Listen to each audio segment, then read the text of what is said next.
Si, merci. Bon, fenêtre sur cours, il n'y a pas de faute d'orthographe, hein, c'est bien une allusion au film d'Hitchcock, bien sûr, mais le cours, c'est un cours d'eau, c'est le cours de l'Odet.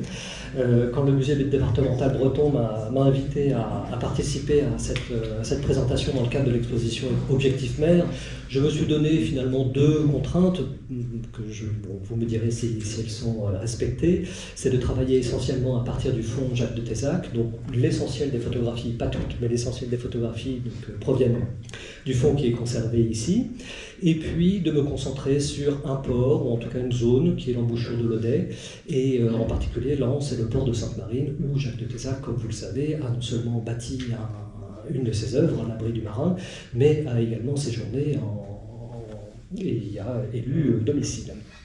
Donc, parmi les ports étudiés de mon travail, il faut imaginer la Cornouaille, c'est-à-dire globalement la baie de Douarnenez, la pointe du Cap Sizun, le port d'Audierne, et puis l'ensemble des ports du pays bigoudin. Et mon sujet s'arrête précisément à l'embouchure de l'Odet, c'est-à-dire à la fin du quartier maritime de Quimper, historique. Voilà. Alors, l'embouchure de l'Odet, je fais un petit préambule, je ne suis pas historien, donc j'espère ne pas raconter trop de bêtises, mais pour situer finalement et localiser un peu ce dont je vais parler. L'embouchure de l'Odet, il faut savoir que jusqu'à finalement il n'y a pas si longtemps, je parle du XVIIIe ou XIXe siècle, on ne faisait pas de distinction entre la rive gauche et la rive droite, c'est-à-dire que l'ensemble de l'embouchure s'appelait Bénodet, et donc Sainte-Marine est une appellation, Sainte-Marine de la paroisse de Combrite est une appellation relativement récente. Tous les marins de l'époque dépendaient donc de la paroisse de Combrite. Vers 1850, il y a deux activités qui vont un peu faire décoller cette paroisse et ce petit bourg de Sainte-Marine qui ne compte que quelques maisons. Finalement, ces deux activités-là, d'une part, sont la découverte de la pêche au homard qui va pouvoir permettre une certaine subsistance. Ce sont des homards qui sont pêchés aux alentours des Glénans par les pêcheurs de Sainte-Marine et qui sont ensuite stockés dans les viviers de Concarneau, vendus essentiellement sur le marché anglais. Et puis l'autre ressource économique de la zone, ça va être la fonction résidentielle, c'est-à-dire que dès le milieu du XIXe siècle, des villas s'installent pour une classe relativement huppée et qui est en demande de ce qui va s'appeler la plaisance bientôt, c'est-à-dire les sports de mer et la régate. En 1870, Sainte-Marine comporte une douzaine de maisons, pas plus, et une de ces maisons qu'on va voir ici à l'arrière-plan de cette très belle photo. Donc ça, c'est pas une photo de Jacques de Tézac, mais d'André Le Chat. Je l'ai prise parce qu'elle date de 1893, donc elle est relativement ancienne. Et à l'arrière-plan, on voit cette très belle villa, qui est la villa de l'Ermitage, et qui est donc la demeure de la famille de Tézac. Ils sont installés déjà depuis 1889-1888. Donc Jacques de Tézac va s'installer ici, et en faire sa résidence principale avec son épouse et ses deux filles. Une autre photo qui est là de Jacques de Tézac et qui est plus récente, en tout cas qui date des années à peu près 1910, et on revoit à nouveau la villa qui a été un peu transformée par Jacques de Tézac, avec certainement une petite extension qui a été bâtie. Jacques de Tézac connaît très bien les lieux.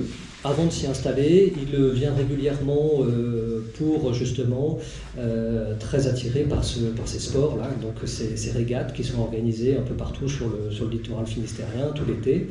Donc je vous encourage, si vous avez envie de vous plonger dans cet univers-là des régates autour de Bénodet, à lire cet ouvrage-là de Pierre Primaud. Et on compte jusqu'à 8, 9, peut-être jusqu'à 10 bateaux qu'aurait possédé Jacques de Tézac. Je ne suis pas plus précis que ça.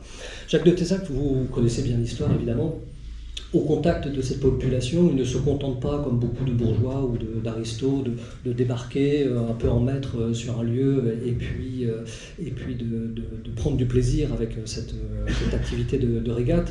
Il va aussi comprendre très très vite dans quel milieu en fait il arrive, et il ne va pas du tout être aveugle à la condition des pêcheurs. Au contraire, il va prendre fait et cause pour une forme de ce qui est apparaît très certainement à ses yeux une forme de misère. En tout cas, il va relever des conditions d'exercice, des conditions d'hygiène, des méconnaissances en natation, les ravages de l'alcool, bien évidemment. Bref, il ne va pas être du tout être insensible à ça et va avoir envie, et je pense, donner du sens peut-être aussi à sa vie en créant des œuvres de bienfaisance. Sa première action concrète, c'est l'almanach du marin breton, qu'on connaît et qui existe toujours, je ne sais pas sous quelle forme exactement, mais en 1899 sort pour la première fois un petit guide à destination des marins-pêcheurs, et qui va être à la fois un mode d'emploi, des connaissances, lecture de cartes, et puis un peu d'humour évidemment, et puis des formules un peu édifiantes, tout ça pour que la condition des gens de mer s'améliore. Après cet almanach, Jacques de Tézac se rend évidemment compte que ça ne suffit pas. Une publication, c'est très bien, mais ce qu'il faut à tout prix, c'est des lieux, c'est-à-dire c'est une action concrète sur le terrain pour à la fois détourner les marins du bistrot et puis aussi leur offrir un espace, qui soit un espace dédié, qui est un espace réservé aux hommes, réservé aux marins, et dans lequel on va pouvoir effectivement dispenser de l'instruction et puis se retrouver. Donc pour être efficace, l'œuvre des Abris du Marin, à partir de 1900, vous allez avoir donc des tentatives qui sont faites d'abord à l'île de Saint, puis ensuite le premier est au Guilvinec, je crois, et bien évidemment à Sainte-Marine, où réside Jacques de Tézac. Le projet germe aussi de pouvoir installer un abri du marin devant le port de Sainte-Marine. Donc ici vous voyez une photographie typique de la salle de lecture à l'étage. On ne consomme que des tisanes, on va lire la presse, des livres illustrés, de la lecture à voix haute, avec des ouvrages qui sont sélectionnés par Jacques de Tézac. Alors je vous invite, je ne vais pas faire un exposé du tout sur la figure de Jacques de Tézac, ni sur les abris du marin. Si vous voulez connaître cette aventure qui est vraiment exceptionnelle, qui est assez unique, je vous encourage vivement à lire un article qui a été rédigé par Frédéric Tanter, qui est ici même ce soir, ici présent, et qui a rédigé dans le numéro 64 du Chasse-Marée un très bon papier, très complet, et qui a trouvé une autre forme ensuite publiée aux éditions Sketch sur justement cette aventure des abris du marin. Donc vous aurez un descriptif de chacune de ces bâtisses, et puis très illustré dans ce livre. La jeunesse est évidemment aussi visée et ciblée par cette action de bienfaisance. Donc là, ici, vous avez une scène tout à fait représentative de ce qu'on peut trouver. Jacques de Tézac avait un bras droit, un ami et un protégé qui s'appelle Pierre Quéméré, et qui, du coup, avait pris en charge, ou très certainement était responsable de l'abri du marin de Sainte-Marine, et on le voit ici entouré de jeunes mousses, d'apprentis pêcheurs, pour une séance de lecture de cartes, tout simplement. Alors Jacques de Tézac, on le connaît aussi pour un autre volet de son activité, qui est celui de photographe. Il s'équipe, comme beaucoup de jeunes hommes nantis de cette belle époque, on l'appelle comme ça, c'est-à-dire que la photographie devient un peu plus portative. Elle n'est pas complètement portative, mais les produits, les plaques sont un peu plus accessibles, et donc il s'adonne, comme beaucoup de gens et de notables à son époque, à l'art de la photographie. Mais bon, on comprend assez vite que si pour certains ça reste une activité un peu de loisir, pour Jacques de Tézac ça devient un outil, un instrument et un art. Jacques de Tézac va produire peut-être, on ne sait pas combien exactement, 5000, peut-être 10 000 clichés dans sa vie.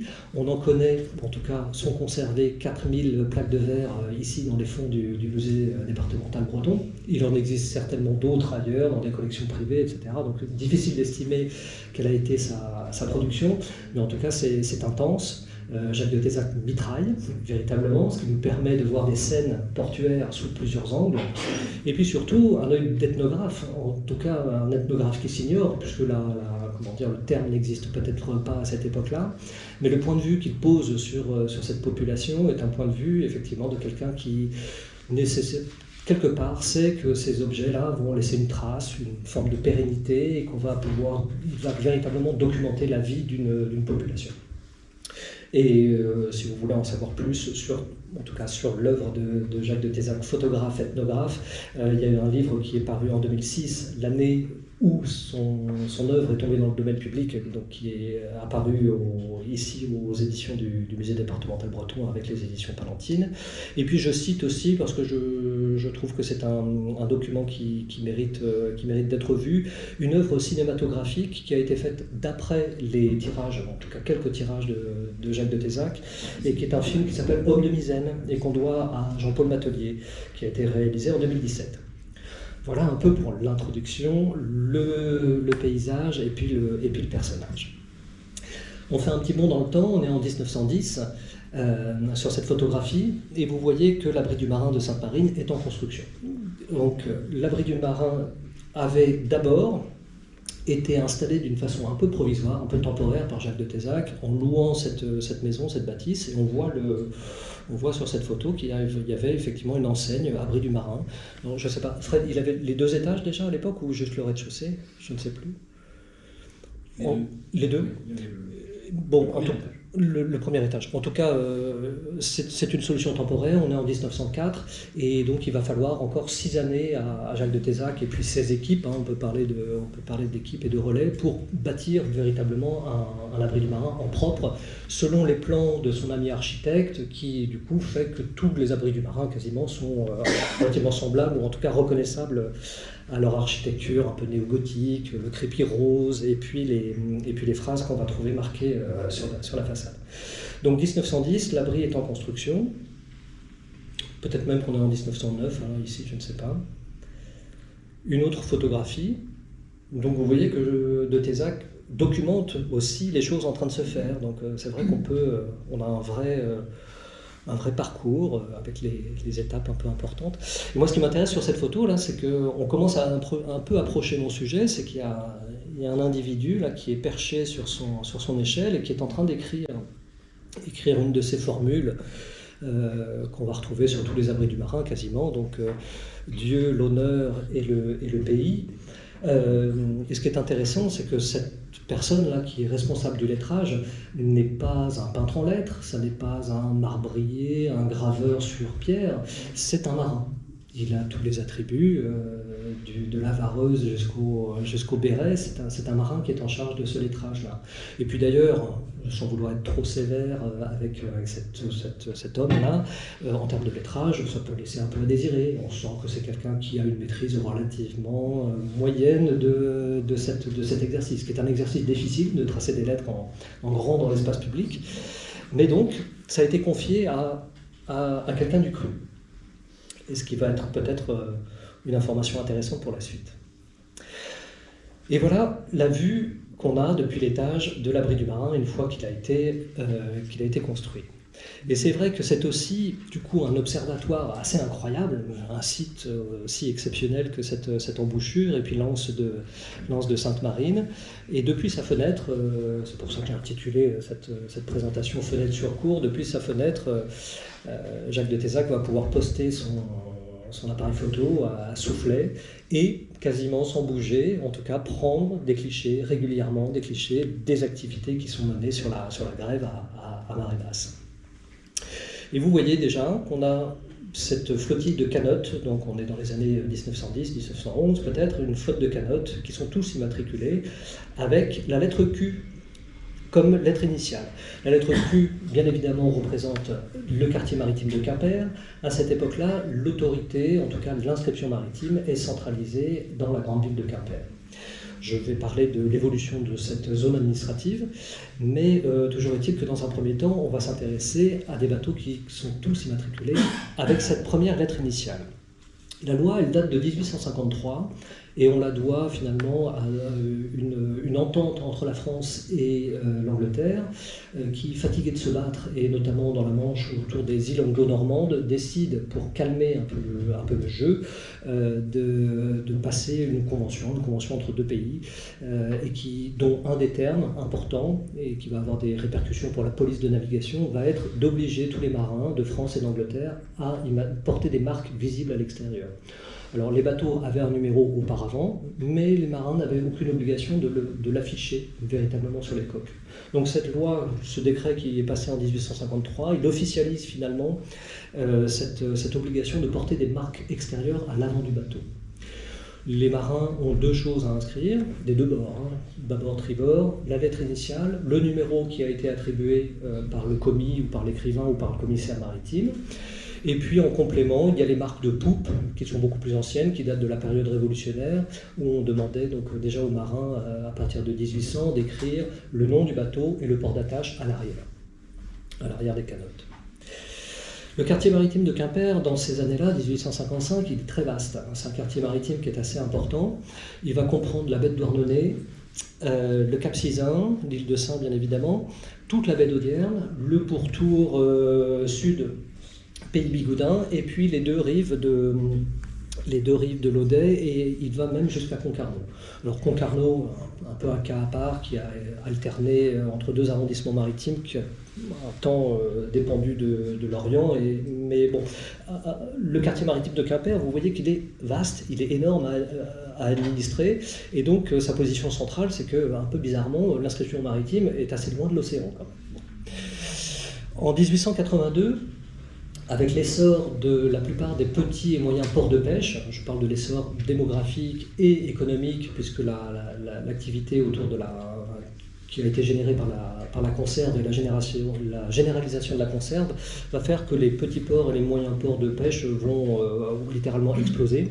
Et donc tous les sous-quartiers, c'est-à-dire les petites entités, vont devenir quartiers de plein exercice. Donc dans l'arrondissement qui nous concerne, ici, la Bretagne et puis la Vendée, vous allez avoir un nombre de quartiers maritimes qui va quasiment doubler en 1882. Ce qui fait que pour le quartier de Quimper, c'est un peu la débâcle. Douarnenez prend son autonomie en 1868. Audierne devient sous-quartier de Douarnenez, donc quitte aussi l'administration de Quimper. Et donc il va rester, Concarneau prend également son autonomie en 1882. Donc ne reste du quartier historique de Quimper finalement que cette petite, un peu, en tout cas plus restreinte partie du littoral, qui va donc partir du milieu de la baie d'Audierne. On est aux alentours des étangs de Plouvans à peu près, on fait le tour, la pointe de Pinmar, et puis les deux rives de l'Audet, et c'est tout. Donc l'administration du quartier de Quimper avec la lettre Q, elle est réduite à cette zone-là. Bon, ici j'ai fait un petit tableau récapitulatif pour que vous compreniez que voilà, Douarnenez, qui a un temps par exemple été immatriculé QD pour Quimper-Douarnenez, est passé par une étape DO et puis D enfin. Voilà, pareil pour Audierne, pareil pour Concarneau. Les premières photographies connues, en tout cas les plus anciennes à ma connaissance, de bateaux immatriculés avec la lettre Q du quartier maritime de Quimper, bizarrement ce sont des chaloupes plutôt en fin de vie, c'est-à-dire ce sont des bateaux qui ont eu une carrière sardinière, une carrière de pêche en mer, et qui terminent leur vie d'une manière peut-être pas très glorieuse, mais qui deviennent des gabarres, ce qu'on appelle des sabliers, voilà, dont la fin de carrière est d'être racheté souvent par des gens dont on ne peut pas trop dire si ce sont des marins ou des paysans, des gens qui ont une activité le long de l'Audet, du côté de Gouénard, ou des choses comme ça, et qui vont récolter du sable, le fameux trade sur les plages de Sainte-Marine, et le faire remonter. Alors quelquefois c'est aller à la force d'un homme sur un chemin de halage, et qui va remonter, profiter du courant pour faire remonter le sable qui va servir à amender les champs. Donc voilà des scènes assez typiques de ces vieilles chaloupes qui sont chargées à bloc de sable et qui vont remonter péniblement, lentement, le long de l'Audet pour atteindre Quimper. On appelle ces bateaux quelquefois les bagmao. Donc la traduction, je ne sais pas, on peut traduire ça peut-être par bateau ivre. Il devait avoir une allure assez étonnante sur les rives de l'Audet. Et vous voyez que les marquages de ces premiers bateaux, Q760, Q174, on est sur des bateaux qui datent donc du milieu des années 1880 à peu près. On peut quand même dire qu'il y a un modèle un peu structuré. Alors évidemment, les marques ne sont pas les mêmes, mais derrière ça, il y a quand même un air de famille et puis quelques détails qui font qu'on comprend qu'il y a un modèle. Ça n'a pas été improvisé, c'est pas un marin lettré ou semi-lettré qui s'est tout simplement dit avec ses petits moyens qu'il allait écrire de cette façon-là. Donc, en dépit des quelques maladresse ou approximation, on sent qu'il y a quand même un modèle typographique derrière ça. Et ce modèle, il faut savoir qu'au XIXe siècle, en France, il y en a un, c'est le Didot. Le Didot, c'est un style de caractère qu'on appelle les caractères modernes et qui ont été inventés plutôt à la fin du XVIIIe siècle par la dynastie, une grande dynastie d'imprimeurs et de graveurs de poinçons, les Didot. Et donc en France, ce caractère fait un peu office presque de caractère d'État, des caractères très contrastés, assez géométriques, assez raides, un peu austères aussi. Et en même temps, on voit déjà que sur le 7 en bas de 874, on a un pied qui devient un peu bifide, c'est-à-dire qui commence à se fendre, à devenir un peu orné. Le 4 aussi a une clé. La clé, c'est la zone de chevauchement du fût horizontal et du fût vertical qui est laissée ajourer par le marin. Donc sur une structure relativement conventionnelle, on a quelques interventions de personnalisation. Je montre une dernière photographie. Là, on est à Porte-Meilloux, hein, pour celles parmi vous qui connaissent cet endroit-là, où on a à nouveau ces deux bateaux échoués qui sont des bateaux qui sont armés, qui ont été armés à la pêche et qui sont maintenant armés au bornage ou qui deviennent des gabarres. Et vous voyez qu'il y en a un, je crois, qui vient de Concarneau, il me semble, à gauche, si je ne dis pas de bêtises, et l'autre qui vient de Douarnenez. Et vous voyez qu'il est évident qu'à gauche, il y a une patte, il y a un artisan. Je ne sais pas quelle est cette figure. Est-ce que c'est un professionnel de la lettre ou est-ce que c'est un marin habile, aguerri, qui s'est chargé de l'immatriculation et qui en a fait des chiffres qui sont bien tracés, bien espacés, relativement clairs, très élégants. Et de l'autre côté, vous avez une pratique qui est une pratique beaucoup plus vernaculaire, c'est-à-dire que c'est le patron lui-même qui a réalisé sa propre immatriculation. Et là, on se rend compte assez vite du niveau d'habitude que pouvaient avoir les marins-pêcheurs, bien que instruits, hein, on est quand même dans les années, à la fin des années 1880, donc ce ne sont pas des gens qu'on peut qualifier d'analphabètes, mais plutôt des gens qui deviennent de plus en plus illettrés faute de pratique. Et faute de pratique, tracer des chiffres sur une coque, ça ne va pas de soi. Donc vous voyez que le 2, le 4 sont des formes assez raides, assez peu maîtrisées. J'arrive maintenant au canot de Sainte-Marine. Donc on va avancer un peu dans le temps. Vous m'entendez toujours correctement? Pas de problème. On revient dans l'anse de Sainte-Marine. Là, ce sont des photographies que je suis allé chercher plutôt du côté du Fond Villard, qui est conservé aux archives départementales du Finistère. Donc ce ne sont pas des photos de Jacques de Tézac, mais Jacques de Tézac est un peu sur la photo quand même, puisque le yacht blanc magnifique là, que vous voyez au centre de la photo, c'est son bateau, l'un de ses bateaux en tout cas, le Penuel. Et on le voit donc, ce yacht, parmi des canots qui sont vraiment typiques de cette période-là, quasiment tous semblables à Sainte-Marine. Ce sont des toutes petites unités, entre 2 tonneaux, 3, 4, 5 tonneaux maximum. Ce sont des canots, ce ne sont pas des chaloupes, donc avec un tableau arrière, un cul carré et un tableau arrière. Et puis, ils ont quelquefois cette particularité de certains bateaux du pays bigoudin, c'est-à-dire d'avoir une étrave assez pointue, donc on les appelle beg-ear, quelquefois un peu pour les moquer, mais ils ont cette silhouette-là qui est vraiment... voilà, c'est la forme du canot de l'embouchure de l'Odet à cette période-là. Et vous voyez une marque... Q2380 qui est parfaitement lisible là, sur cette photo. Et ici, déjà, un premier constat, c'est qu'on n'est plus du tout dans l'écriture, qu'elle soit de très bonne qualité ou de moins bonne facture que celle qu'on avait vue auparavant. On a un outil là, qui manifestement a été utilisé, et ça se sent par plusieurs raisons. Ça se sent par presque l'aspect un peu mécanique des formes, l'aspect répétitif de certains modules de ces formes, et surtout par l'espace entre les signes. L'espace entre les signes qui est régulier et qui donne le sentiment qu'il y a eu une aide quelconque, un gabarit, un outil. Je ne sais pas encore comment l'appeler, on va avancer ensemble, mais en tout cas il y a une écriture qui ne provient pas manifestement d'un geste spontané et manuel. Mon travail consiste pas uniquement à faire de la collecte photographique, malheureusement, ce serait vraiment magnifique. Je redessine la plupart des immatriculations qui sont intéressantes pour mon sujet. Le fait de redessiner me permet, moi, de mettre un tout petit peu à distance le document photographique, ses anecdotes, son grain, sa texture, et de pouvoir aussi, et ça je pense que beaucoup beaucoup de gens qui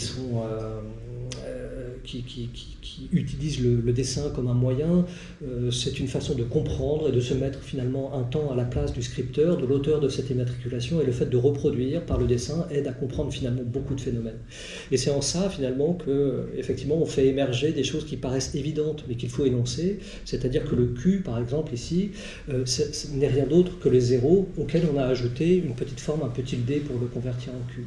Et ces choses-là, c'est-à-dire qu'on puisse passer d'un chiffre à l'autre, de comprendre des mécanismes, un alphabet un peu modulaire, permettre effectivement de supposer sans trop s'engager qu'il y a eu un outil qui a permis de faciliter la tâche. Toujours Fontvillard, et toujours au même endroit, à peu près à la même époque, et ici on a une magnifique marque qui est parfaitement visible, le Q1410, et qui lui aussi, dans sa régularité, dans le caractère parfaitement superposable du Q et du 0, mais des deux 1 aussi, qui sont tellement semblables, avec tellement peu d'erreurs que finalement on sent qu'un gabarit a aidé. Et puis même, si on va un peu plus loin, avec le gabarit du 1, vous pouvez tout à fait faire le 4. Il suffit de le placer une fois dans le même sens, de le retourner à 90 degrés, et vous obtenez votre alphabet. Donc il y a une mécanique qui est à l'œuvre, et qui est, à mon avis, un phénomène assez intéressant.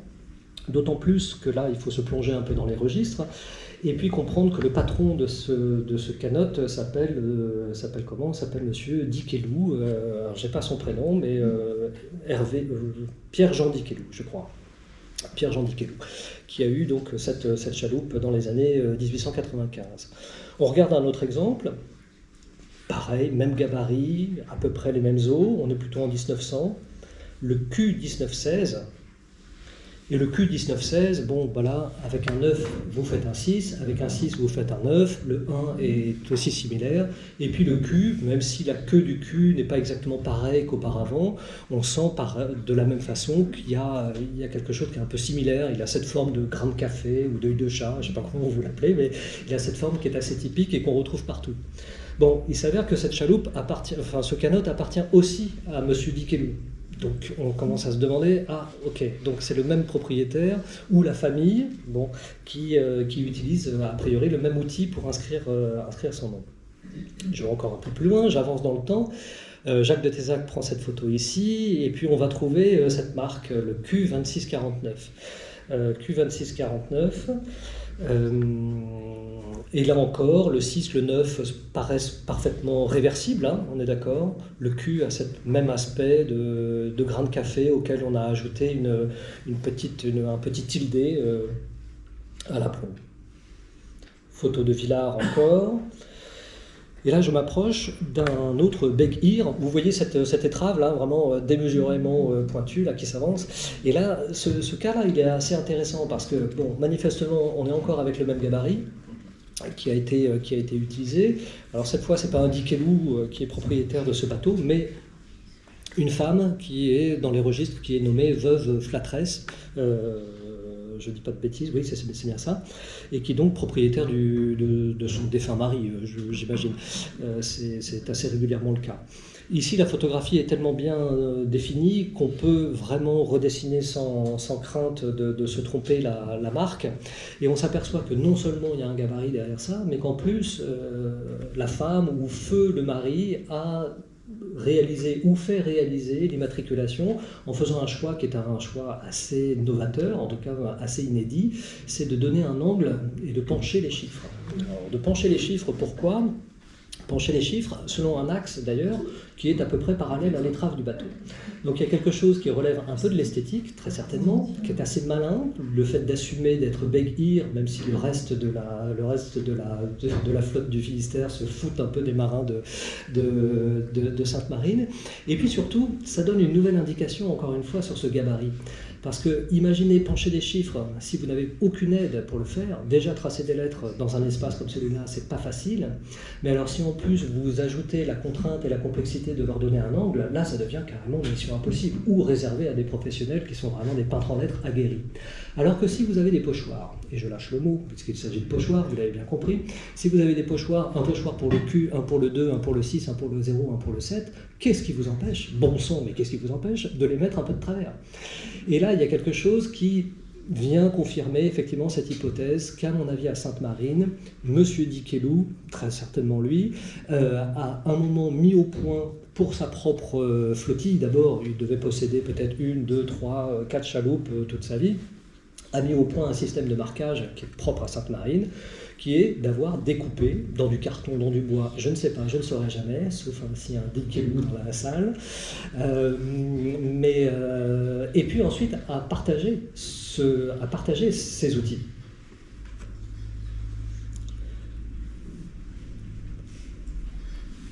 Un autre cas assez intéressant, et je n'ai pas trouvé l'auteur de ce dessin. Henri, est-ce que c'est toi? Pardon. Est-ce que tu es l'auteur de ce dessin? Exact. C'est toi. Très bien. J'ai cru que c'était Peter Hanson à un moment. C'est pas Hanson, oui. C'est pas Hanson, hein, c'est toi. Ouais. Bon, très bien. Bon, un dessin d'Henri pour le chasse-marée, et je pense que tu l'as réalisé d'après une photographie ou une carte postale. Oui. Et la marque de l'époque que tu reproduis sur le fleur d'amour, qui appartient aussi à un membre de la famille Flatresse, donc peut-être le fils, je ne sais pas, tu donnes exactement cette construction en escalier avec des chiffres qui sont rangés en épis aussi. Alors, c'est un peu particulier parce que moi, j'ai trouvé d'autres photographies du même bateau, mais sans doute à une autre époque. Et là, les chiffres ne sont plus du tout comme tu les as dessinés d'après une autre photographie. Ils ont retrouvé leur axe. Pourquoi? Qu'est-ce qui s'est passé entre-temps? Il s'est passé, à mon avis, et là, il faut s'approcher de la photographie pour le comprendre, que je pense que l'époque des pochoirs avait à la fois des avantages et des inconvénients. Les avantages, c'est que c'est pratique, c'est amovible, on peut les prêter, on a besoin finalement d'un jeu de pochoir pour tout le port, ça suffit amplement, mais les pochoirs ne permettent que de peindre. Et la peinture, elle ne fait pas bon ménage avec l'eau de mer. Donc à mon avis, les marques devaient être à refaire assez régulièrement avec l'outil du pochoir. Donc je pense, en tout cas c'est une hypothèse que je pose, c'est qu'à un moment donné, les marins ne se sont pas contentés uniquement des formes de pochoirs pour poser les signes, mais se sont mis aussi à faire ce que faisaient les douarnenistes, les Audiernais, les Concarnois, c'est-à-dire à graver les immatriculations dans le bois. Et là, il est très clair sur cette photo que vous voyez l'aspect un peu bosselé, un peu granuleux de la peinture blanche. Elle n'est pas appliquée à même le bois. Il y a eu d'abord, au préalable, un coup de gouge, certainement de la gouge plate, qui a été opéré pour creuser une cuvette et que la peinture soit reçue dans un petit écrin. Et évidemment, l'avantage à ce moment-là, c'est qu'à chaque séance de carénage, chaque séance de toilettage, on retrouve immédiatement les signes. Même si la peinture est partie, n'importe qui, avec ou sans talent, c'est pas la question, est capable de repeindre l'intérieur des signes. Et donc les formes changent un peu. Les formes changent nécessairement, on a changé d'outil, on a changé de technique, donc le répertoire formel évolue un petit peu aussi. Et vous voyez apparaître pour la première fois, au bout du bout là-bas, le chiffre 1, qui commence à avoir la petite queue de poisson, qui est un héritage d'une forme qu'on voit émerger dans les années 1885, d'abord dans le port de Douarnenez, et puis assez rapidement sur toute la côte, parce que cette façon de faire est assez vite plébiscitée, donc assez vite copiée et adoptée par tous les marins. D'ailleurs, si on regarde le port d'attache à l'arrière, les lettres, elles aussi, sont des lettres avec un alphabet qu'on appelle un alphabet bifide ou bifurqué, c'est-à-dire que tous les fûts sont divisés en deux. Je montre une autre photo du fond Villars avec un dernier cas qui est assez intéressant selon moi. Alors ici, la photographie n'est pas d'une qualité suffisante pour permettre de savoir si c'est gravé ou si c'est pas gravé. Du pochoir, très certainement. Et là, on a un pochoir avec 2 sets qui sont magnifiquement ornés de moustaches, donc ce qu'on appellera plus tard l'alphabet à barbe. Et donc vous voyez que cette ornementation, elle va donc toucher 4 chiffres, le 1, le 4 et le 7, qui sont les 4 chiffres finalement de la séquence qui ont des fûts verticaux. D'accord ? Donc ce qui veut dire quand même que ces pochoirs ont été, si l'usage c'est un peu à continuer, ces pochoirs ont été adaptés au fil du temps. Peut-être que ce set-là avait un pied évasé et qu'ensuite il a été recreusé, peut-être que les barbes sont un ajout a posteriori, difficile de le savoir. Encore un cas un peu plus tardif, pas très lisible. Bon. Mais il est évident que quand on met côte à côte toutes ces marques, hormis quelques approximations de dessin qui sont peut-être de mon fait, hein, parce que moi je fais de mon mieux pour essayer d'être fidèle, mais les bateaux sont rarement au premier plan, rarement nets, rarement sans déformation perspective, donc il y a toujours un peu de jeu et d'aléa entre la photographie et ma transcription, mais il est clair qu'on a dans les années à partir, à mon avis, de 1895 jusque dans les années 1910, 1905, 1907, on a un emploi massif du pochoir à Sainte-Marine, avant que ce soit remplacé par autre chose. Alors quand on parle de pochoir à l'époque, qu'est-ce que ça veut dire? Parce que bien évidemment, le 19e siècle n'a pas attendu les pêcheurs de Sainte-Marine pour proposer des formes. Le pochoir, c'est un avantage qui est assez irremplaçable, hein, c'est que ça permet de très bien faire, de bien faire, assez facilement, à moindre coût, et surtout de bien faire pour des gens qui ne savent pas faire. Peindre des lettres, encore une fois, j'ai essayé de faire cet exercice-là, de peindre sur la surface convexe d'un bateau, hein, on n'est pas à plat, un canot, même s'il est de faible jauge, c'est quand même un objet dans l'espace qu'il faut dompter. Une immatriculation de bateau, peut-être qu'on ne se rend pas bien compte sur les photographies, il faut voir que ça a 1,50 m d'envergure minimum, donc c'est une entreprise assez colossale en fait, et il faut savoir faire. Les peintres en lettres ont l'habitude de ça, et savent s'orienter dans l'espace pour ne pas commettre d'erreurs de placement, d'erreurs d'interlettrage, mais quelqu'un même de lettré et d'à l'aise avec l'écriture, s'il n'a pas l'habitude de faire ça, il va faire n'importe quoi, c'est évident. Donc le pochoir a cet avantage-là, finalement, de tout régler, et puis d'harmoniser la flottille d'un port. Il y a ça peut-être qui joue aussi, et je pense que le sentiment d'appartenance et puis de fraternité qui joue vraiment à plein dans les communautés des gens de mer, peut-être qu'il y a aussi une espèce d'identité un peu collective qui est de dire, bah, nous ici, on ne fait pas comme à l'île Tudy, on ne fait pas comme à Guilvinec, nos canotes ont à peu près la même taille, la même étrave, et peut-être le même marquage. Bref, toujours est-il que les formes qui sont proposées par les marchands de fournitures de bureaux, on pourrait les appeler comme ça, au milieu du 19e siècle, ben ça va être pour proposer à tous les corps de métier, toutes les couches de la société française à cette époque-là ont besoin de numéroter. On a besoin de numéroter les wagons des trains, on a besoin de numéroter les maisons dans les rues, on a besoin de numéroter, je sais pas, les places de marché, on a besoin de numéroter les départements, les individus, on numérote tout. On est à une période où, globalement, après la Révolution, c'est évidemment un héritage de la Révolution, et puis plus encore de Napoléon Ier, qui a eu un désir de surveillance de la société française à tous les étages.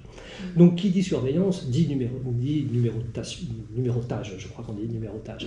Donc, on numérote tout, et évidemment, ça fait les affaires de ces entreprises, Chevalier et compagnie, qui vont proposer des catalogues où on va pouvoir acheter des tampons, acheter des timbres secs, acheter des pochoirs pour faire quand on ne sait pas faire. Et évidemment, ça a une incidence, c'est que tous les numéros, que ce soit sur les bateaux, sur les individus, sur les chemises, sur les trains ou sur les rues, tous les numéros à cette époque-là ont à peu près la même silhouette. J'ai trouvé un catalogue de vente de ces formes. Et puis d'ailleurs, je pense que si aujourd'hui vous allez dans un magasin de bricolage ou dans un magasin d'accastillage et que vous allez chercher des pochoirs pour votre bateau ou pour n'importe quoi d'ailleurs, vous trouverez à peu près les mêmes formes. Elles ont très très peu évolué. On est dans un espèce de dido, encore une fois, hein, un dido très contrasté qui a été graissé. Il est beaucoup plus gras que les didos qui servent à l'impression. Et puis, voilà, des formes typiques, le 3 avec son sommet plat, le 2 qui a une boucle qui est presque fermée sur elle-même. Tout ça, ce sont vraiment des répertoires formels que vous trouvez encore aujourd'hui. Et dans ce catalogue de vente, on a une belle offre qui est faite, je ne sais pas si vous arrivez à lire en pied de page, tous les jeux de chiffres à la moitié du prix des alphabets. Et puis, on se rend compte aussi que dans le tableau du bas, je vous le décris parce qu'on n'arrive pas à le lire, mais que les pochoirs peuvent être faits sur mesure, c'est-à-dire produits sur commande, et peuvent aller jusqu'à 20 cm de haut. 20 cm de haut, vous imaginez, on est déjà sur un pochoir qui est assez conséquent. Et 20 cm de haut, c'est précisément la cote qui est demandée aux marins dans le décret de 1853, c'est-à-dire c'est la hauteur des chiffres et des lettres qui est exigée pour immatriculer les bateaux.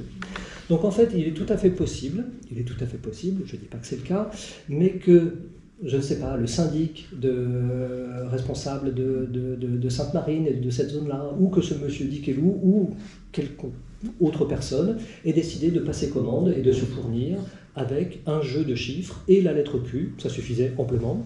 Donc vous voyez que l'investissement est relativement modique, il faut une dizaine de signes, et puis fasse profiter finalement toutes les, je ne sais pas, la centaine de canottes à l'époque de ces gabarits. C'est pas exclu. Bon, dans le détail, je pense que les marins-pêcheurs ont fait l'économie de cet investissement-là, et peut-être qu'en connaissant les formes, ont préféré, et je leur en tiens par rigueur, produire eux-mêmes leur pochoir. Et je crois que ça cadre un peu plus avec à la fois l'économie, la pratique, le fait de faire soi-même. Et donc, je pense qu'il est quand même très difficile de faire glisser le répertoire formel depuis le catalogue jusqu'au bateau. Donc à mon avis, il y a des phases d'interprétation et les pochoirs ont été conçus par les marins eux-mêmes. Ici on a un très joli détail sur la lettre initiale. Alors qui dit pochoir, vous voyez que le pochoir, la caractéristique du pochoir bien évidemment c'est d'avoir des tenons. Les tenons, ce sont ces petites attaches en fait, qui permettent aux contreformes de rester solidaires de la plaque. C'est pour ça que les lettres sont ajourées. Donc le 4, le 3, le 2 ont des parties manquantes qui sont les parties qui, voilà, vous comprenez bien, qui permettent d'avoir des lettres ajourées qui restent solidaires de la plaque. Et c'est en ça que le 8, le 9 sont vraiment caractéristiques. Le 0 prouve que c'est bien un pochoir qui a été employé. Mais ça n'empêche pas que les marins puissent ensuite corriger un pochoir au pinceau et finir la lettre. On peut se servir d'un pochoir et puis ensuite au pinceau venir terminer les parties manquantes. J'avance un peu dans le temps et on va se concentrer sur une bien triste période, mais qui a généré une nouvelle génération de marquage assez intéressante pour mes travaux et qui éclaire par ailleurs beaucoup sur la pratique des marins vis-à-vis de cet objet-là, qui est l'objet numéro. Jacques de Tézac va photographier, à mon avis en douce, parce qu'il n'était certainement pas autorisé à le faire, pendant la Première Guerre mondiale, va continuer à photographier un peu la vie portuaire de Sainte-Marine. Alors contrairement peut-être à l'idée reçue, les ports de Bretagne ne se vident pas en 1914, tous les marins-pêcheurs ne sont pas mobilisés et appelés pour le service. Évidemment, une grande partie des marins bretons ont fait cet effort de guerre, mais il faut quand même continuer à nourrir le pays, il faut continuer à faire tourner l'économie. Donc une partie des marins-pêcheurs continuent leur activité simplement au service maintenant de cette économie de guerre. Donc il y a quand même une activité qui est halieutique, qui est maintenue. Ce qui va être complètement mis à l'arrêt, c'est la construction, les chantiers navals, etc. etc. Et quand on regarde ce canot-là sur la grève, un peu plus en amont, je pense, sur la rivière, vous voyez ces marques-là, donc Q2264, qui ont quand même absolument rien à voir et rien en commun avec toutes les choses assez raffinées, assez sophistiquées, assez intelligentes qu'on a pu voir auparavant. Donc ça c'est un marquage, moi je vais l'appeler marque de guerre, marquage de guerre, ou marque temporaire si vous voulez, et qui est quelque chose qui est propre à cette période du conflit. Je pense que les autorités, on n'a pas de texte là-dessus, il n'y a pas de texte législatif, donc peut-être que c'est un ordre, quelque chose qui a été passé d'une manière orale, une consigne qui a été passée d'une manière orale aux marins. Les autorités ont dû se rendre compte que, en temps normal, avoir une petite immatriculation faite au pochoir permettait suffisamment de savoir qui avait relevé quel casier, et qui avait piqué un aviron, à quelle canotte, etc. Ça, c'était une petite surveillance assez tranquille. Quand on arrive en période de conflit, il faut pouvoir distinguer un bâtiment de guerre d'un bâtiment de pêche, il faut pouvoir savoir qui fait quoi. Là, il y a d'autres enjeux. Donc la consigne a dû être de dire, vous me doublez, vous me triplez, vous me quadruplez le numéro d'immatriculation. Il faut qu'on puisse pouvoir vous lire de loin, de très loin. Et là, évidemment, c'est plus la même chose, puisque là, les pochoirs, vous oubliez complètement, ça n'est plus possible d'utiliser des outils mécaniques. Et puis, il y a une espèce d'urgence, il faut faire vite. Et donc, là, les marins, et peut-être que les marins les plus qualifiés étaient au front, en train de se battre, peut-être qu'il restait finalement des marins qui, eux, n'avaient pas du tout cette charge-là en temps normal. Et puis, ces marins ont fait au mieux. Et ont tenté d'obéir à ces marquages géants, ces marquages temporaires. D'ailleurs, vous devinez gravé Je ne sais pas si vous voyez un peu dessous, on voit la marque d'origine. Donc le marin qui s'est occupé de ça, et je pense que c'est un marin, il avait un modèle sous les yeux. Et bien quand bien même avec un modèle sous les yeux, vous voyez les deux l'un à côté de l'autre, c'est-à-dire qu'ils ne sont pas pareils, c'est-à-dire qu'il y a une méconnaissance du signe, on ne comprend même pas sa structure, c'est-à-dire qu'il y a une vraie hésitation sur comment est-ce qu'on enchaîne la courbe avec la contre-courbe, comment est-ce qu'on relie les choses entre elles.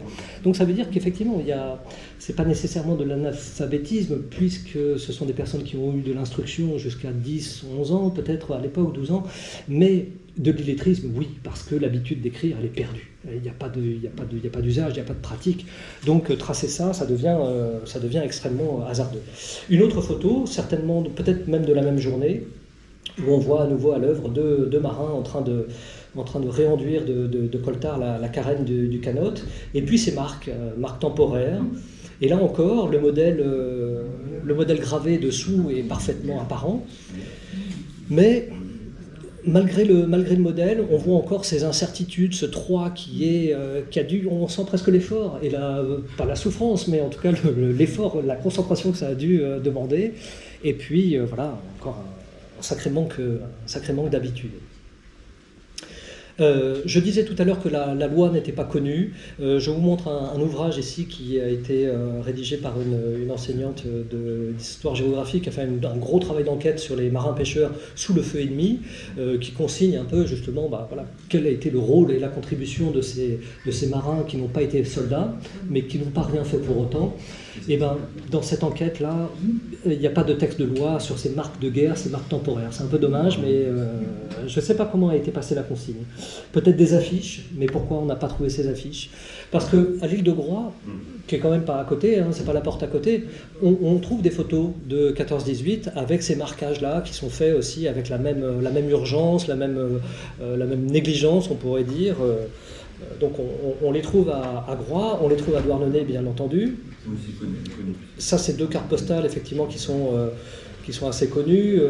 On est dans le port de Tréboul, je crois que c'est plutôt le Tréboul que le Rosemer. Et on voit un espèce de... C'est le Rosemer, là? Ouais. C'est une espèce de cacophonie de signes. Il n'y a pas de logique. Certains essayent de reproduire avec le fameux dé de Douarnenez et d'essayer d'agrandir les marques, tandis que d'autres s'en foutent complètement, manifestement, et se contentent d'écrire avec un alphabet bâton, etc., etc. Et alors, oui, ce bateau, le 1754, Henri, je me permets de montrer ton œuvre récente, puisque tu as reproduit ce canot de Douarnenez, le Labrador. Et donc, on se retrouve avec des choses qui sont quand même assez étonnantes. C'est-à-dire qu'il va falloir doubler, tripler la taille. Mais bon, évidemment, la tonture du bateau, c'est-à-dire la courbe du liston, n'est pas du tout parallèle avec la ligne de flottaison. Donc, pour aligner les chiffres, à un moment, il faut aller décrescendo. Donc, merci Henri pour ce dessin fabuleux qui montre un peu comment le système D opère et qu'on essaie de continuer à faire des chiffres à barbe malgré tout. Mais sur cette photo ici d'André Daucher, vous avez un bateau douarneniste dont on devine encore les marques qui n'ont même pas été effacées dessous. Donc on a la cohabitation de 2 marques et qui là, lui, va décider d'employer un alphabet carré, bâton, tout ce qui est de plus banal. 2 autres cartes postales. Alors cette carte postale-là, elle est assez intéressante parce que le canot qui est ici, Amélia, 846, a été inscrit au quartier maritime. Non, il est désarmé en 1915. Et là-dessus, on avait un doute quand même avec les camarades qui m'accompagnent dans cette investigation. On avait quand même un doute sur la période exacte à laquelle on a demandé. Est-ce que c'était juste avant le conflit ? Est-ce que c'était dans les premières années du conflit ? Ou est-ce que c'est à la fin de la guerre que cette consigne a été passée à l'oral, mais à Groix, à Douarnenez, à Sainte-Marie. Et bien là, on a un bateau qui a été désarmé en 1915 et qui est sur la photographie. Donc, je pense, on peut le dire, peut-être pas 14, peut-être que ça a été l'été 1915, mais en tout cas, c'est vraiment en tout début de guerre que ça a été passé. Retour à Sainte-Marine. Ça va, vous avez encore un peu de temps ? Je continue ? Retour à la grève de Sainte-Marine où Jacques de Tézac va photographier, merci à lui, merci Jacques, une séance complètement inouïe. Il capte peut-être sans le savoir quelque chose qui va être assez déterminant pour comprendre justement ces fameuses marques temporaires. Donc là on voit à nouveau, chacun fait du mieux qu'il peut, voilà, je ne blâme personne, il y a du bon, il y a du moins bon. Ce qui est assez étonnant, c'est que quelquefois il y a des marques, les anciennes marques sont effacées, parfois elles ne le sont pas, je ne m'explique pas cette cohabitation qui rend quand même, enfin, pour une exigence de lisibilité, c'est quand même incroyable de laisser ça, enfin, on est à la limite du graffiti, donc c'est un peu étonnant. Et puis on va retrouver des bateaux qu'on a déjà vus, c'est ça qui est marrant. Le Q2787, je vous l'ai montré précédemment, c'est celui-ci. Un fameux marquage au pochoir avec les deux sets, avec les sets qui ont ces fameuses moustaches, ces barbes. Et ben vous voyez qu'on retrouve ce Q2787 et que là, cette fois, les deux sets n'ont plus de barbe. Mais si vous regardez bien la peinture des deux sets, et celui qui est au premier plan d'abord, je pense que le peintre, l'auteur, a d'abord fait un set à barbe. Vous voyez sa structure. Et que quelqu'un a dû passer derrière lui et lui dire plus ou moins gentiment que non seulement il allait falloir augmenter la taille des lettres, effectivement, mais aussi peut-être lever un peu le pied sur les fioritures. Et je pense que momentanément, peut-être que l'alphabet à barbe, ces formes-là ont été, peut-être pas proscrites, ce serait un peu dur à dire, mais peut-être que l'autorité, le gendarme maritime, a demandé à ce qu'on comble ces espaces-là pour revenir sur des formes un peu plus standards. Je spécule. Bon. Un autre détail de la grève de Sainte-Marine à cette époque-là, et on va retrouver le 2607. Alors celui-là, il est intéressant, ici. Le 2607, je continue cette petite promenade, et le 2607, sur une deuxième photographie, Jacques de Tézac va changer d'angle. Donc, à mon avis, on est vraiment dans la même heure, dans la même journée très certainement, mais peut-être à quelques minutes d'intervalle. Et on va voir la marque Q2607 avec à nouveau cette cohabitation ancienne marque, nouvelle marque, qui est complètement dingue, qui permet à peine de déchiffrer l'une et l'autre. Et là, on se souvient donc que le Q2607 de Madame Veuve Flattresse était celui qui avait donc les chiffres rangés en épis, en escalier. Et vous voyez ce que devient la marque avant, après. Et encore une fois, on comprend et on se met à la place et on souffre avec l'auteur de cette marque temporaire qui a compris un peu comment avait été fabriqué le Q, c'est-à-dire deux demi-lunes, voilà, avec une contreforme verticale, rectangulaire, et puis il a compris aussi que ce qui était valable pour le Q était valable pour le O, donc de ce côté-là, on est vraiment dans l'agrandissement et puis l'envie de singer ça. En revanche, dès que ça devient un peu plus complexe pour le 2, pour le 6, pour le 7, il n'y a plus personne, quoi. Et il y a malgré le modèle, il y a une incompréhension un peu structurelle. Donc, et vous voyez autour du 2, à la craie, très certainement, à quel point le 2, la courbe du 2 a été cherchée, esquissée, répétée. Bon. Je continue à me promener dans cette magnifique photographie et on va s'approcher d'un autre bateau qu'on a déjà vu, lui aussi, le Q3912. Johan, oui. Vous posez le micro parce qu'il ne marche plus. Ça va? Vous m'entendez quand même? Pardon, je suis dans mon tunnel. Le Q1912 qu'on a vu tout à l'heure aussi, et dont on voit cette fois, alors là ça n'a rien à comprendre, on voit les marques d'origine qui sont peintes et la marque temporaire qui a été effacée. À tel point que je me suis dit à un moment que c'était plutôt une séance pour effacer les marques de guerre, plutôt en 1918, mais c'est pas le cas. Donc la marque temporaire a été effacée, ce qui est quand même un peu fou. Et on l'avait vu ici, à un autre endroit, cette marque de guerre Q3912. Bon, alors on pourrait se dire, bon, elle a été effacée et elle va être refaite par le marin. Mais si vous regardez et vous comparez la marque temporaire en blanc en haut et en noir, enfin repeinte, réenduite de coltard ou de peinture noire en bas, vous vous apercevez que ce n'est pas la même marque. Le Q n'est pas au même endroit.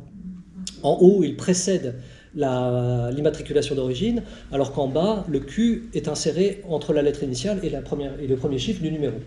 Donc en fait, la marque de guerre, la marque temporaire a été refaite, très certainement. Je ne sais pas quelle photo précède l'autre, mais en tout cas, je pense une chose, tout simplement, on en revient au même constat que tout à l'heure. Quand les numéros sont gravés et peints, ils sont pérennes, ils durent, et on peut les peindre. Quand les numéros sont simplement peints à la brosse et à la peinture blanche sur le bateau, je ne sais pas quelle était leur durée de vie, mais il fallait les refaire régulièrement. Pourquoi les avoir décalés? Mystère, mais en tout cas, cette technique-là du marquage était un marquage extrêmement provisoire et qu'il a fallu, je pense, faire extrêmement régulièrement.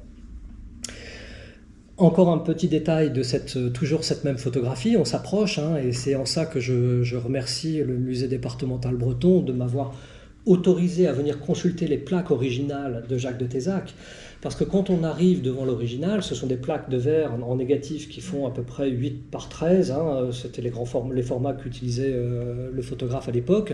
Quand on s'approche avec une loupe sur une table lumineuse, on peut voyager dans la photographie. Et on voit des détails, on arrive à lever des petites choses qui sont invisibles à l'œil nu, et même sur un bon scan qui disparaissent. Et là, vous voyez donc un homme qui est en train de travailler sur l'immatriculation du bateau Q2642, je crois, ou 49, accompagné de 2 fillettes qui portent des chapeaux de paille. On est en été. Alors, est-ce que c'est l'été 14? Ça me paraît un peu précipité. Ça voudrait dire que dès le lendemain de la déclaration de guerre, tout le monde se met à peindre, ou on est à l'été d'après, l'été 1915. Je ne sais pas. Et vous voyez, donc cet homme qui est à l'œuvre, il a une main qui est solidement accrochée sur le plat-bord, donc il a besoin de force pour faire quelque chose. Malheureusement, sa main droite, elle est masquée, donc on ne sait pas exactement ce qu'il est en train de faire. Le marquage est fait, a priori, il n'est pas en train de le réaliser, puisqu'on a tous les chiffres qui sont faits.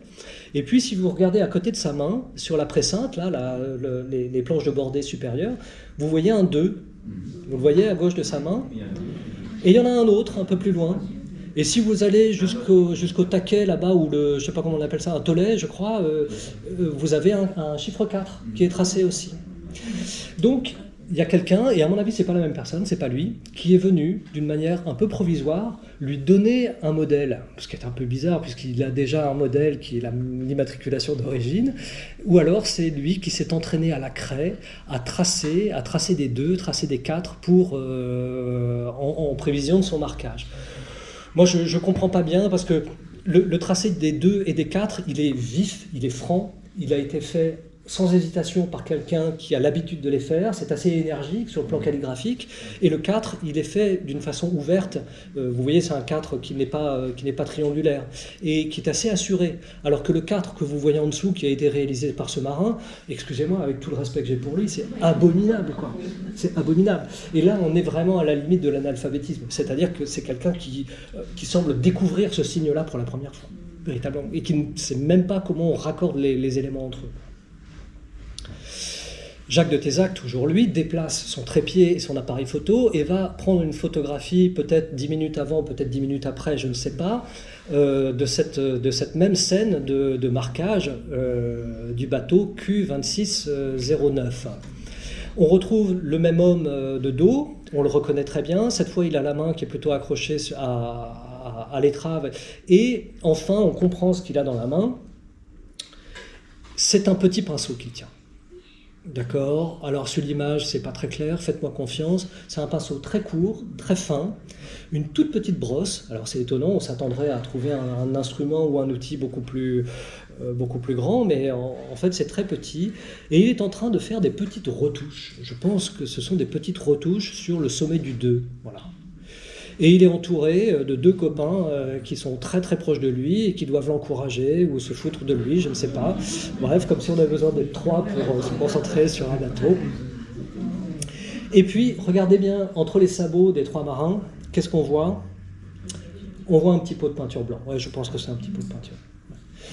Donc le mystère est un peu levé, ou en tout cas une partie de ce mystère, il est en train d'entretenir. C'est pas la création de la marque, ni son effacement, c'est de l'entretien. Et je pense que cette scène-là, elle devait être courante, parce que la peinture tient peu, donc je pense que l'activité était peut-être pas quotidienne, mais très, très régulière. Fin de la guerre. Fin de la guerre, on se déplace, on quitte Sainte-Marine, on va à Douarnenez. En fait, c'est Jacques de Tézac lui-même qui nous emmène à Douarnenez parce que le hasard fait qu'il est là ce jour dramatique du 2 juillet 1918, ou alors qu'il a vent d'un événement tragique et il se déplace pour venir documenter la scène. Un bateau douarneniste a été torpillé, a été attaqué par un sous-marin ennemi. Il y a 2 personnes, le patron et un marin à bord qui sont tués sur le coup, et la chaloupe est éventrée. Elle parvient quand même à regagner le Rosemeur ou la plage des Plomards ici, et donc Jacques de Tézac, soit il est là par hasard à l'abri du marin, soit il se dépêche, et pour le coup, alors évidemment c'est un événement dramatique, mais pour moi c'est une aubaine incroyable, parce qu'à l'endroit où la coque est crevée, Jacques de Tézac va faire une photographie, et pour la première fois, l'immatriculation d'un bateau devient presque le sujet, ou par hasard le sujet de la photographie. Et donc vous imaginez bien qu'à cette distance-là, on va se retrouver avec un détail sur les signes qu'on ne retrouvera jamais ailleurs, ni avant ni après. Et donc non seulement vous avez le grain de la photographie, mais vous avez aussi le fil du bois, vous avez la texture du coltard, vous avez le grain de vous avez presque la texture de la peinture qui a été utilisée. Et là on comprend, en tout cas chez les douarnenistes, à quel point le signe est gravé profondément dans la coque. Alors l'éclairage ne rend peut-être pas complètement hommage à la technique, mais vous voyez que ce n'est pas seulement le contour du signe qui a été creusé, il y a bien un sillon qui creuse, qui fait le contour du signe, mais vous voyez que même les parties les plus frêles, les barbes sont enfoncées d'au moins 1 mm ou 2 dans le bois, pas de doute. Et ici au centre, si vous voyez et que vous suivez ce réseau de lignes un peu oblique là, je ne sais pas si c'est très clair, vous avez en fait un réseau de fils du bois qui est orienté vers l'arête centrale du signe. Ben ça c'est un motif qui ne trompe pas, ça veut dire que la technique qui a été employée, au couteau ou à la gouge, c'est d'avoir creusé avec la technique qu'on appelle en V, c'est-à-dire comme faisaient les Romains, les Grecs sur les temples, c'est-à-dire qu'on attaque la matière avec 2 pans à 45 degrés. Vous imaginez qu'on mord énormément dans le bois du bordé, à cet endroit-là, sur une chaloupe, je ne sais pas quelle épaisseur font les planches, 2 cm peut-être. Bernard ? Ouais, je sais pas. Bon. À 45 degrés, ça me paraît beaucoup. Donc, on va voir qu'effectivement ça pose des problèmes de fragilisation. Donc ça c'était le signe 1. Mais regardez le chiffre 3. Pareil, on a un détail absolument exceptionnel sur la finesse du tracé. Et ici vous voyez que le dessin de l'immatriculation, l'art, je vais même parler d'art d'immatriculation, passe avant les impératifs de calfatage du bois, c'est-à-dire qu'on passe au-dessus des coutures, quitte certainement à arracher du fil de chanvre ou des toupes qui a été enfoncé par le calfa ici. Donc on passe par-dessus, et puis je ne sais pas si vous arrivez à distinguer ici une zone un peu triangulaire, et qui forme une cuvette ici, à l'intérieur de la partie pleine du signe 3. Comme à cet endroit-là, le plein est très très large, effectivement, l'auteur, le graveur de l'immatriculation, n'a pas pu s'enfoncer à 45 degrés. Il serait passé à travers, il serait arrivé de l'autre côté, sans problème. Donc, ce qu'il a fait, c'est qu'il a commencé à 45 degrés ici, ici, ici, et quand il a gagné 3, 4, 5 mm de profondeur, à ce moment-là, il s'est arrêté. Et ici, on se retrouve plutôt avec une technique de défonçage, c'est-à-dire qu'on prélève de la matière, mais horizontalement, dans le plan du bois. Donc vous voyez un peu toute la technique, c'est un mélange de dextérité, d'outillage, et puis aussi de contraintes presque physiques, quoi. Le cas Galopic. Ça va ou pas? Je déborde terriblement. Galopic, c'est un bateau du Guilvinec qui appartient à un des membres d'une fratrie assez célèbre à l'époque qui s'appelle les Lecléache, ou Lecléache, je ne sais pas. Et c'est un homme qui s'appelle donc Jean Lecléache, qui va même être un temps maire du Guilvinec après la guerre. Et il a une série de bateaux, il a eu plusieurs bateaux dans sa vie qui s'appellent tous Galopic en fait, ou pratiquement Galopic, et ses frères aussi, c'est une fratrie de 6 frangins, et ils ont tous eu des bateaux. Et on a une très belle marque sur cette photographie de Jacques de Tézac, donc une très belle immatriculation. Donc c'est assez tardif, vous voyez qu'on a des chiffres qui sont tout à fait comparables à ce qui se fait à Douarnenez, à Audierne, les chiffres à barbe. Et puis cet hommage à la Vierge Marie avec ces étoiles-là qui symbolisent un peu la Stella Maris. étoiles dont on est à peu près certain, en tout cas d'après quelques autochromes à Concarneau, que non seulement elles étaient gravées, mais elles étaient certainement aussi peintes en jaune ou peut-être en doré. Bref, à cette époque-là, l'équipage est en train de désarmer la chaloupe, et vous voyez que non seulement l'immatriculation à l'avant est quand même d'une exécution absolument impeccable, c'est vraiment un sommet du lettrage, et qu'à l'arrière, on a le nom du bateau, Calopic, qui est composé avec un alphabet gothique qui est aussi parfaitement exécuté. Alors ce qui est intéressant ici, bon, je fais une petite aparté, c'est que le bateau il ne s'appelle pas Calopic, parce que Calopic en breton ça n'existe pas, il n'y a pas de C en breton, enfin à ma connaissance en tout cas, et puis Calopic ne veut rien dire, donc je trouve que c'est un témoignage aussi intéressant sur le plan onomastique, c'est-à-dire la science du nom propre, c'est que c'est une transcription vers le français d'une façon de prononcer les G par les Bretons, bon. Donc c'est certainement le galopin, le petit galopin qui devient galopic, et puis en fait on prononce calopic, et puis le commis ou l'écrivain dans le bureau d'inscription maritime, lui il va écrire on voit pas bien sur le registre, mais il va écrire calopic, et donc tout le monde écrit calopic avec un C au début et un C à la fin. Bon, plus tard le bateau s'appellera galopic avec un G au début mais avec un C à la fin. Un autre bateau qui montre une inscription en gothique à l'arrière, ici c'est le quartier maritime de Quimper. Ce niveau d'exécution-là, vous ne le trouvez pas chez les marins, vous ne le trouvez pas chez des artisans de passage. Là, pour le coup, ça demande une telle expertise de tracer de la gothique comme ça, que c'est nécessairement un professionnel qui l'a réalisé. Est-ce que c'est un peintre en lettres qui faisait des enseignes qui est venu sur les bateaux? Est-ce que c'est un graveur sur bois ou un marbrier ou un sculpteur qui s'est intéressé à ça? Je ne sais pas, mais il faut des modèles et il faut une sacrée habitude du lettrage pour pouvoir produire des choses aussi impeccables. Je vous parle de Galopic parce que c'est un bateau qui a été photographié 2 fois dans sa vie au moins. Une première fois sous la marque Q2985 et puis une deuxième fois par un autre photographe qui s'appelle Laurent Nel. Ici on est du côté de Quiberon, je pense, Port-Maria. Pardon ? Port-Maria, ouais. Et vous voyez ici à nouveau notre cher Calopic. Alors c'est dommage, il y a des haubans là, ici qui gênent un peu la lecture, mais ici c'est plus un Q là devant. Le marquage, ici, il n'a pas changé, le numéro n'a pas changé, on retrouve les 3 étoiles et puis le nom à l'arrière, mais devant, c'est plus un Q. Ce qu'on devine là, c'est un petit V en exposant. Et pourquoi c'est un petit V en exposant? Tout simplement parce que la première photo date d'avant 1919 et la seconde photo à Port-Maria date d'après 1919 ou 1920 ou 1921. C'est-à-dire qu'à son tour, le quartier maritime donc, des ports du pays bigoudin vont, comme Douarnenez à une époque, comme Audierne à une époque, vont obtenir leur autonomie et devenir à leur tour quartier maritime de plein exercice. Et le quartier maritime de Quimper va disparaître, ou plutôt être transféré au Guilvinec. Qui dit transfert, et ça c'est une histoire, la création du quartier maritime de Guilvinec est une histoire assez intéressante, c'est un combat qui a été mené par les gens de mer de la côte du pays bigoudin et les autorités qui les représentaient localement. C'est un combat qui a été mené sur plus d'une décennie pour obtenir enfin une représentation administrative locale sur le littoral. Avant, pour déclarer un bateau, pour aller chercher une pension, pour aller déclarer un sinistre, il fallait une journée de marche pour aller à Quimper. C'était pas possible en fait. Donc, un temps, ça a été Pont-l'Abbé qui a été pressenti pour devenir le chef-lieu finalement du quartier maritime, et puis finalement c'est le Guilvinec en pleine explosion à la fois démographique et économique qui a emporté l'administration.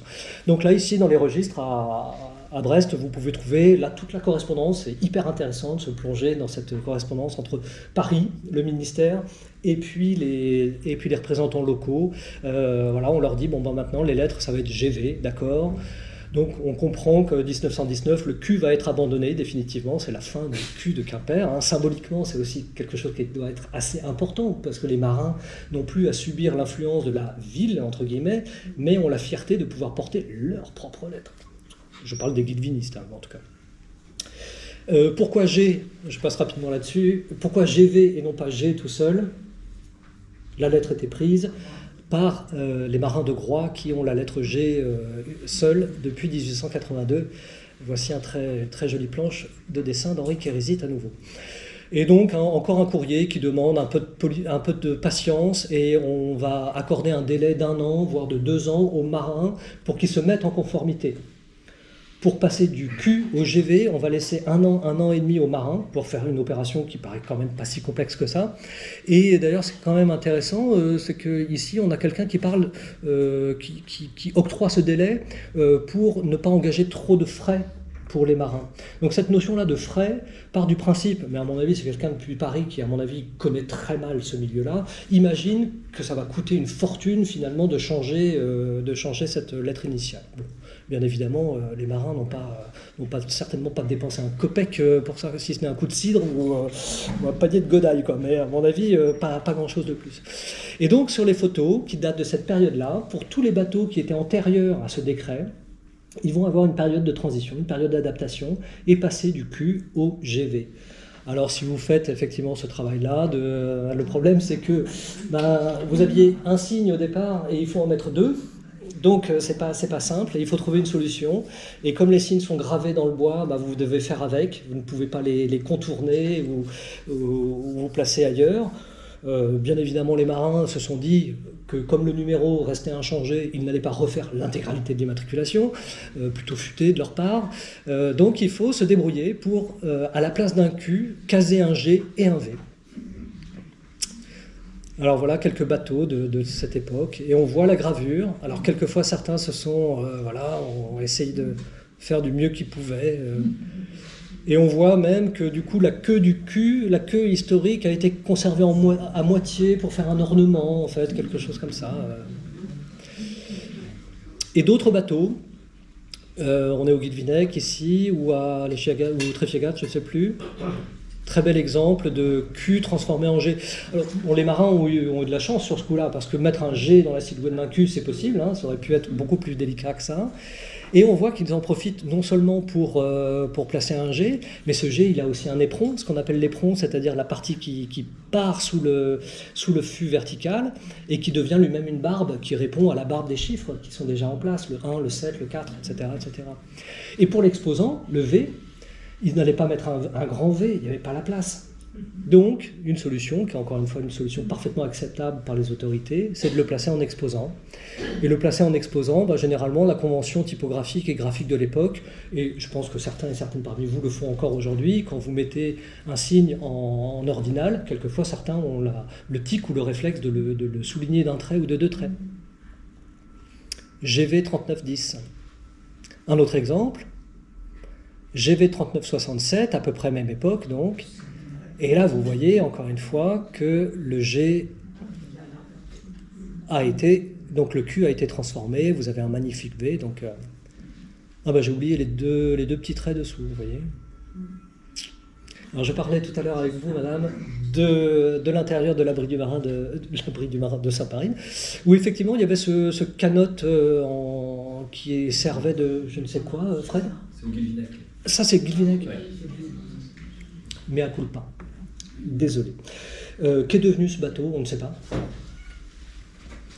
Mais là, le propriétaire de ce canot, là, qui lui aussi a connu deux époques, l'époque Quimper, l'époque... Comment? Chasseloup-Laubat, c'est un ministre de la marine. Ah, c'est un hommage à un ministre. Ici, la solution qui a été retenue par le patron, ça a été de mettre un V de grande taille, donc de la hauteur des lettres et puis des chiffres, mais il a été obligé de faire quoi? Il a été obligé de le compresser, de le condenser en largeur. Et là, à mon avis, c'était le mauvais choix. C'est pas ça qu'il fallait faire, donc c'est assez intéressant. J'avance un peu encore, je vous promets que 5 minutes, je vous libère ensuite. La marque GV, c'est-à-dire les bateaux qui, eux, ont été construits et inscrits après 1920 et qui n'ont pas connu la lettre initiale Q et qui sont donc des GV natifs, on pourrait dire. Et donc les GV natifs, comme celui-ci par exemple, très beau document, bizarrement et un peu à ma grande déception, le V en exposant a été abandonné, disant qu'il n'y avait plus de raison de le faire, ou peut-être que les autorités ont serré un peu la vis et ont exigé que le V soit une lettre à part entière dans l'immatriculation. Donc on se retrouve finalement non plus avec 4 signes, mais plutôt avec 1, 2, 3, 4, 5, 6 signes, et très largement espacés, très généreusement espacés aussi. Et à cette époque-là, donc dans les années de l'entre-deux-guerres, on ne parle plus vraiment de marque à l'avant des bateaux, mais de marque latérale, parce que la marque part de l'étrave, elle va quasiment jusqu'au mètre-beau, l'endroit où la coque est la plus large. Donc on peut parler d'une marque qui est véritablement latérale. Voilà l'évolution un peu des marques du quartier maritime de Quimper devenu Guilvinec. Un dernier petit focus sur quelque chose qui me paraît être intéressant, une création, je pense, des ports du pays bigoudin, c'est que l'adoption des chiffres, je les appelle chiffres douarnennistes parce qu'effectivement ils sont certainement nés dans ce foyer-là. Au départ, le 7 à barbe a été dessiné comme on le trouve au Rosmer ou à Tréboul, et puis assez rapidement on se rend compte que les marins du Guilvinec ou d'ailleurs les Chegat, Trefiegat, les Esconil ont décidé de faire un geste que moi je trouve hyper intelligent et très très beau sur le plan esthétique, c'est-à-dire se faire l'économie de quelque chose de très difficile, qui est d'enchaîner un nombre de courbes, de contre-courbes et d'inflexions qui est assez difficilement tenable. Et c'est vrai que faire la barbe à gauche, alors sur le plan esthétique ça se défend très certainement, mais c'est extrêmement complexe à réaliser, qui plus est à graver. Et donc les marins du Guilvinec ont décidé, sur la lancée de la courbe du fût du 7, de garder la barbe extérieure, la barbe droite, et au contraire, la barbe gauche, de l'amputer et de ne garder qu'un aspect un peu fourchu. Moi, je trouve ça vraiment super, et ce qui donne aussi, encore une fois, une information sur le niveau d'appropriation, finalement, de ces signes par les populations maritimes. On a la chance, et je vais terminer là-dessus, on a la chance d'avoir encore un bateau, du Guilvinec qui est visible, et c'est là, à mon avis, l'unité de pêche traditionnelle, c'est-à-dire pêche à voile, la plus ancienne, je pense, qui est encore visitable. Et c'est un canot qui a été un misainier très petit tonnage qui est conservé au port musée à Douarnenez, donc vous pouvez le voir. Et c'est un bateau donc, qui porte la marque GV 6377, donc qui comporte 2 sets. En fait 4 en réalité, puisqu'il y a bâbord et tribord, et qui montre encore une fois une autre évolution. On est dans les années du milieu des années 30, on voit une autre évolution du 7 avec cette chose-là. Voilà. Et ce bateau, le GV est plutôt quelconque, hein, même si on a une forme très claire, une allusion à l'hameçon qui est assez évidente sur le G ici. Et ce bateau s'appelle Humanité. Et on s'arrête là-dessus. Humanité. Bonne soirée à tout le monde. Merci beaucoup.